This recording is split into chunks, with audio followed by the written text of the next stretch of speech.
കലോത്സവമൊക്കെ എങ്ങനെയാ, ഇഷ്ടപ്പെട്ടോ? അയ്യോ, ചോദ്യം എന്തായാലും നിങ്ങളോടല്ല, പുറകിലുള്ള ഒരാളോടാണ്. പിന്നെ കൊള്ളാം. ഞാൻ എന്നും പൂരവും ചെണ്ടമേളവും ഒക്കെയല്ലേ കേൾക്കുന്നത്. ഇതെന്തായാലും നന്നായിട്ടുണ്ട്.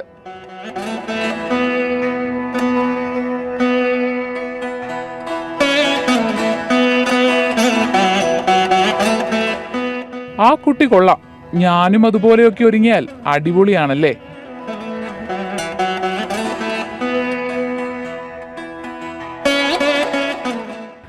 ഇടയ്ക്ക് എനിക്കും തോന്നും ഇതുപോലൊക്കെ ഒന്ന് മത്സരിച്ചാലെന്ന്. പക്ഷെ പറ്റില്ലല്ലോ. ഇനി മത്സരിച്ചാലോ എനിക്കൊരു കലാതിലകം എങ്കിലും വേണം. ഈ പിള്ളേർക്ക് വെറുതെ ഈഗോ അടിക്കണ്ട. നോക്കിക്കേ, എന്തോരം കുട്ടികളാണ്, ഒത്തിരി ആളുകളും ഉണ്ട്, അതുപോലെ തന്നെ നല്ല ചൂടും.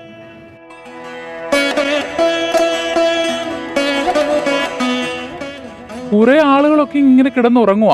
എല്ലാവർക്കും നമ്മളെ വേണം. പക്ഷെ കാര്യം കഴിഞ്ഞു പോകുമ്പോ ആരും ഒന്നും പറയത്തില്ല.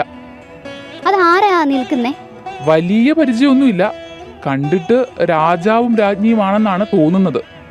അല്ല, നമ്മൾ ഇത്രയും കാലമായില്ലേ ഇവിടെ, പരിചയമില്ലാത്ത ചില മുഖങ്ങൾ കാണുമ്പോൾ ഒന്ന് ചോദിച്ചു പോകും. അതെ, ഈ തേക്കിൻകാട് മൈതാനിയിൽ എല്ലാവരുമായിട്ടല്ലേ.